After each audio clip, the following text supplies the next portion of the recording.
It is wonderful to see so many of you here today. This is such a treat every year for me. It feels, I don't know if it does for you, but it feels to me like a very large family reunion. Actually, a family, I might add, that seems to get along with each other, so that's good. As educators, we encourage and celebrate the sense of community.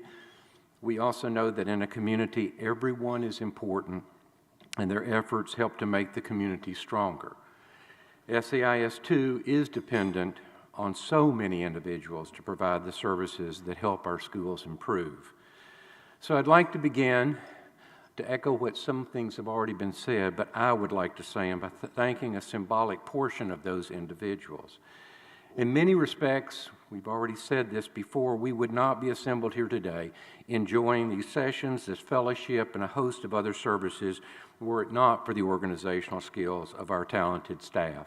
I am just up here. They are out here doing the work, so I do appreciate it. We would also not be part of an organization with clear purpose and direction were it not for the leadership of our trustees, and we appreciate that very much. And by the way, they don't micromanage me.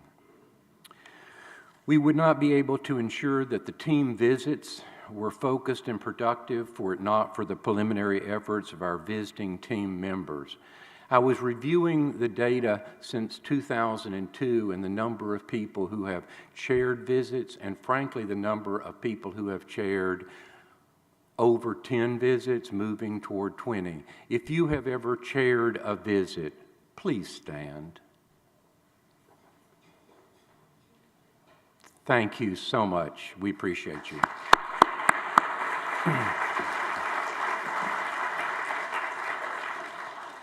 And we would not be able to ride the level of accreditation review were it not for the hundreds of you who serve on teams. If you've ever served on an accreditation team, would you please stand? Great, thank you. And finally, we would not be able to deliver conferences, retreats, workshops, and webinars without your active participation. So thank you for being here and at so many other of our events. Because of your participation, we've been able to expand our program.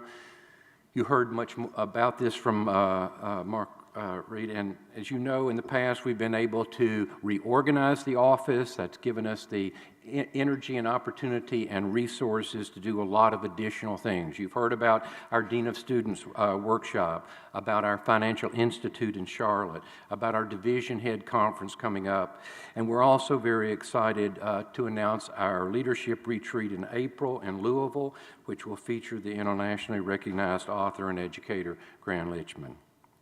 Finding ways, as you have heard, to serve you is our mission and our challenge, and we always welcome your suggestions about how we can get better. This has been an interesting start of the school year for all of us.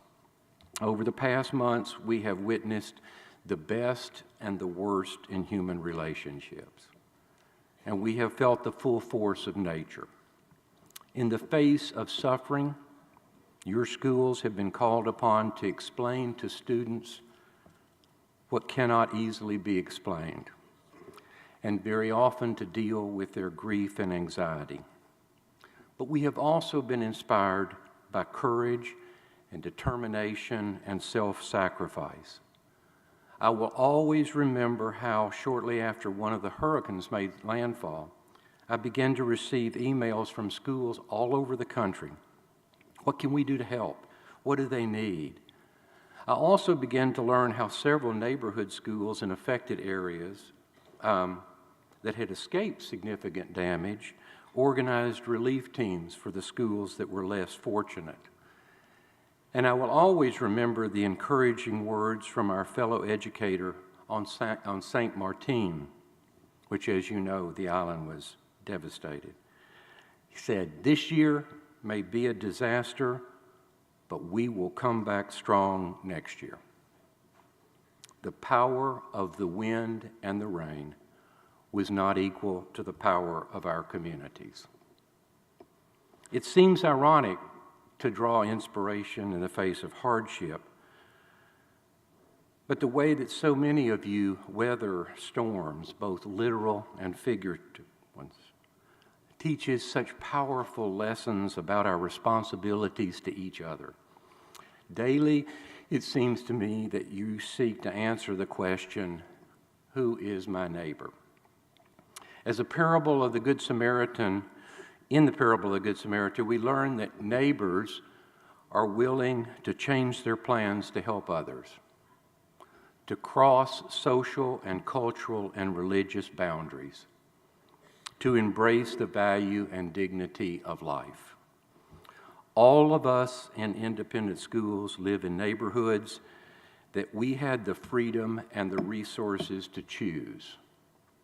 But the parable reminds us that being a good neighbor is not about how we treat those in our circle, but how we deal with those that are outside it. As I have traveled to your schools over the past several months, I've come to appreciate your efforts even more. I've admired your efforts to help a generation of students to understand the values of the mind and the heart. I've admired your efforts to create places where love trumps hate, where respect is the rule of the day, where children feel safe and encouraged to grow, where people discuss their differences and celebrate their similarities, where people learn to work together toward a common goal. In a culture that remains, unfortunately, very divisive, you have done much to bring it together. And I know that the current you are swimming against keeps getting swifter, but your efforts still remain our greatest hope. Thank you.